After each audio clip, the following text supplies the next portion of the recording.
Excuse me. The chair now recognizes the gentlelady from Florida.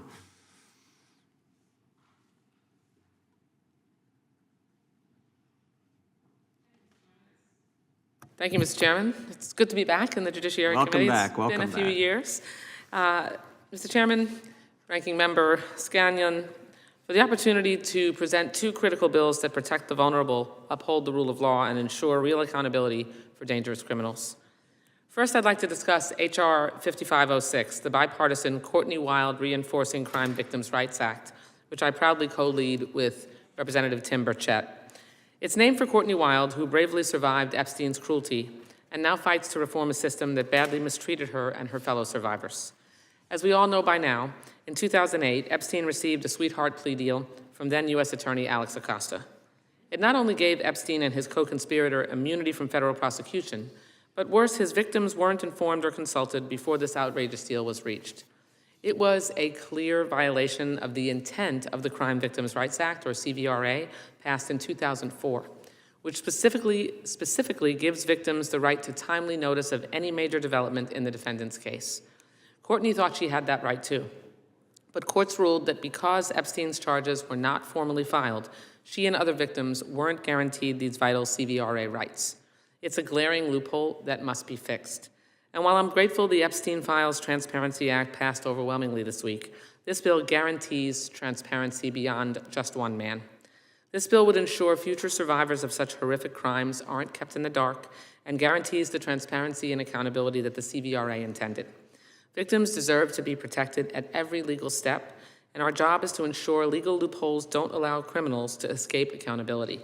I urge the committee to take up and pass the bipartisan bill to show we support real justice and transparency for Epstein survivors, but also to make sure that, as we've, I think, all really universally agreed, we prevent anything like this deal from ever happening again. And Mr. Chairman, I'd love an opportunity to come and talk to you after the meeting at some point about this bill specifically, because it's been out there a while, and I know there's a lot of bipartisan support for it.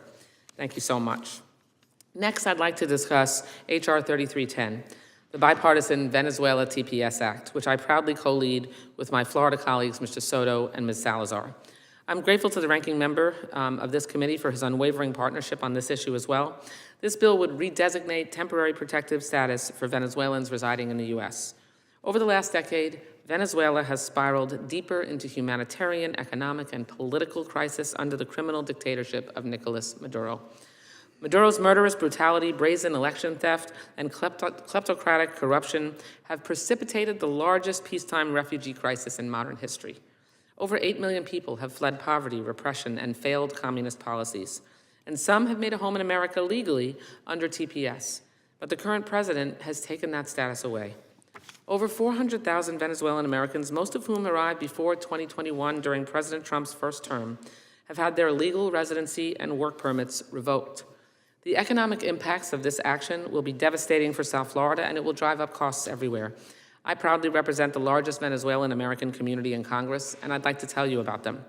Venezuelans are teachers, nurses, construction workers, and firefighters. They care for elderly parents and their kids. Many run small businesses and create jobs, and they all boost our labor force, tax base, and consumer market. Deporting Venezuelans means fewer jobs, less innovation, and less funding for Social Security and Medicare.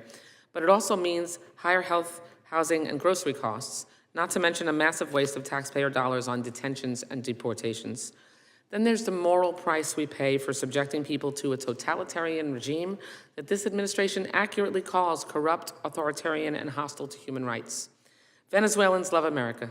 They're patriots who cherish the freedoms many of us take for granted and want that democracy for their home country too. And many Venezuelan TPS holders have U.S. citizen children. Trump's policy will orphan them or condemn them to hopeless misery alongside their parents. And TPS is bipartisan. Created by Congress, presidents of both parties utilized it to protect people from countries in crisis, provided that they follow the law. TPS recipients don't get handouts. They pay application fees that fund this system without burdening taxpayers.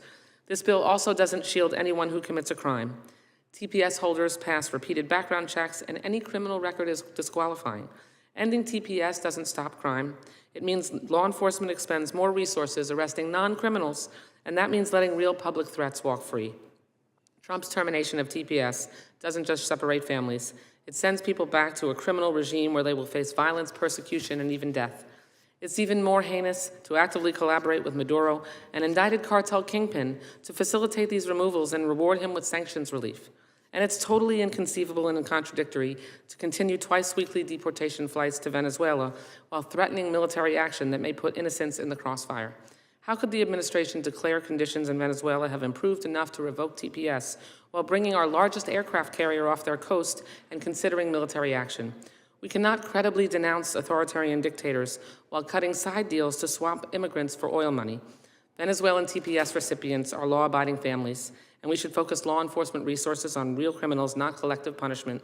Let's pressure Venezuela's regime, not its refugees, and let's reduce Americans' high cost, not our highest ideals. I urge the committee to take up and pass the bipartisan Venezuela TPS Act, not out of charity, but for America's interests. Thank you, Mr. Chairman, and the ranking member for your indulgence and for your time on these two bills. Now let's work together to protect the truly vulnerable among us. I yield back. Thank you. Appreciate your passion for this.